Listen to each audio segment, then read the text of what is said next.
Je voudrais évoquer un incident, j'en ai parlé hier à Châtillon pour ceux qui étaient avec nous là-bas, un incident qui s'est produit en Allemagne il y a quelques semaines de cela, où une chrétienne se rendait à son travail un matin au volant de sa voiture et soudain, sur le bord de la route, elle a vu un monsieur bien mis, à l'aspect sympathique, qui faisait de l'autostop.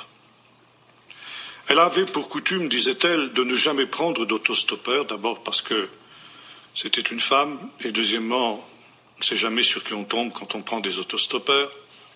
Et systématiquement, elle évitait de prendre des personnages qui faisaient ainsi d'autostop. Mais ce jour-là, ce monsieur avait un air tellement sympathique, elle a été poussée, presque malgré elle, à s'arrêter et à prendre ce personnage en autostop. Le monsieur s'est installé à l'arrière de la voiture, la dame a démarré, et quelques minutes ont passé, et au bout de quelques minutes, le monsieur a ouvert la bouche et a dit ceci: « Déjà, les trompettes sont à la bouche. » La dame était surprise, dit « Mais quoi? Qu'est-ce que vous avez dit, monsieur ?» Alors il a répété une deuxième fois: « Déjà, les trompettes sont à la bouche. » Et la dame, de plus en plus surprise, lui dit « Mais je ne comprends pas. Qu'est-ce que vous voulez dire? Qu'est-ce que vous avez dit? Expliquez-vous » Et une troisième fois, il a répété « Déjà, les trompettes sont à la bouche. » Et il a dit cela avec un ton tellement grave et tellement solennel que la dame s'est retournée pour voir son interlocuteur, pour regarder son interlocuteur. À sa surprise, il n'y avait plus personne à l'arrière de la voiture. Vous imaginez le choc, le traumatisme qu'a subi cette femme. C'était trop pour que, puisqu'elle n'en pouvait supporter, elle a dû arrêter sa voiture et sortir de sa voiture pour reprendre ses esprits. Et pendant qu'elle était là, affalée sur le capot de sa voiture, sont passés 2 gendarmes à moto. Et ils ont vu cette femme qui était là, vraiment dans des conditions, dans une situation qui semblait pas normale. Alors ils ont fait demi-tour, ils se sont arrêtés à sa hauteur. Ils ont dit « Madame, ça va pas? Vous êtes malade? Vous avez un malaise? Est-ce qu'on peut vous aider? Vous avez besoin de quelque chose ?» Elle a dit « Non, laissez-moi tranquille. » Il dit « Mais non, c'est pas normal, ça va pas bien. » Elle dit « Qu'est-ce qui vous est arrivé ?»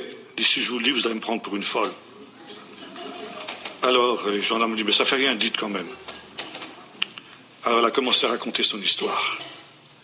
Et au fur et à mesure qu'elle racontait son histoire, elle voyait ces 2 gendarmes qui se mettaient à pâlir. Et puis à perdre toute contenance.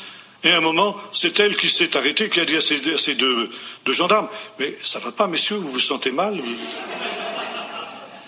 Et les gendarmes lui ont répondu « Madame, vous êtes la 6e personne qui nous raconte cette histoire ce matin. Déjà, les trompettes sont à la bouche. Le jour de mes rachetés est arrivé, dit notre texte d'Ésaïe 63. Alors, quelle heure est-il à l'horloge de Dieu? Voyez-vous, je disais tout à l'heure, quand il y a 30 ans de cela, je suis venu pour la dernière fois. C'était déjà notre sujet, notre frère l'a rappelé tout à l'heure, j'avais parlé, disait-il, il me l'a rappelé, moi j'avais oublié, sur la question des ossements desséchés d'Ézéchiel et d'Ézéchiel 38, de Gog et Magog, maintenant je m'en souviens. Mais les choses étaient loin d'être aussi avancées qu'elles ne le sont. 30 ans après, eh bien nous sommes maintenant dans les derniers instants, à la veille de ce drame, ce ultime drame de l'histoire de l'humanité, celui où le Seigneur viendra pour exercer son jugement sur les nations et pour exercer son salut pour ceux qui l'attendent.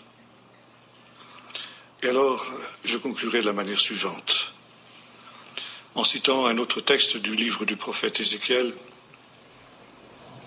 du prophète Ésaïe plutôt, qui nous dit que quand le Seigneur viendra, eh bien ce sera pour sauver les justes et juger les pécheurs. Jésus nous dit la même chose aussi lorsqu'il nous parle de son retour. Et dans ce jour-là, il faudra être sûr d'être du bon côté de la barrière. De quel côté de cette barrière êtes-vous donc ce soir? Comme je le disais ces jours derniers, ceux qui étaient avec nous, le problème, c'est que nous vivons actuellement l'apostasie dont j'ai parlé tout à l'heure. Non seulement la révolte des nations contre Israël, révolte militaire, mais comme je le disais en commençant, cette révolte militaire, elle a été précédée par une révolte spirituelle, morale, contre les lois de Dieu. Et cette révolte, elle a atteint même les églises aujourd'hui. Et aujourd'hui, beaucoup d'églises et beaucoup de chrétiens ressemblent à l'église de Laodicée dont il est question dans le livre de l'Apocalypse, qui veulent avoir à la fois les bienfaits que le monde peut apporter et puis avoir gloire aussi part à la gloire future. Or, le Seigneur nous dit que c'est impossible. Il faut choisir. Et aujourd'hui, il est très important de savoir si nous sommes tièdes. Si nous essayons justement de vivre une vie chrétienne à peu près, dans laquelle il n'y a pas justement de véritable consécration et de véritable recherche de la volonté de Dieu, où la volonté de Dieu a cessé d'être la priorité dans la vie de nombreux chrétiens. Il y a quelques années de cela, nous avons fait venir en France un pasteur palestinien, pasteur de Bethléem, pasteur évangélique, qui est persécuté. Son église a été plastifiée 14 fois. On lui a tiré 4 fois dessus.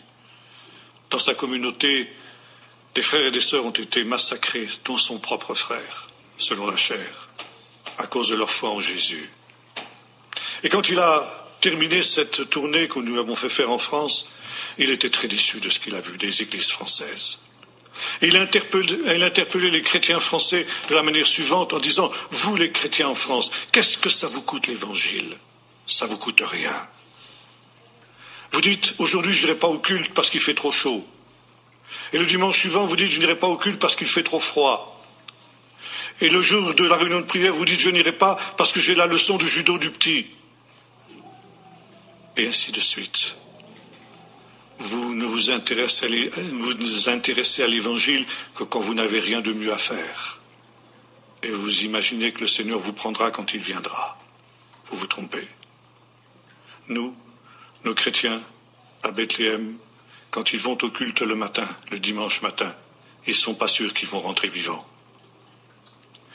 Ils savent ce que ça coûte l'évangile.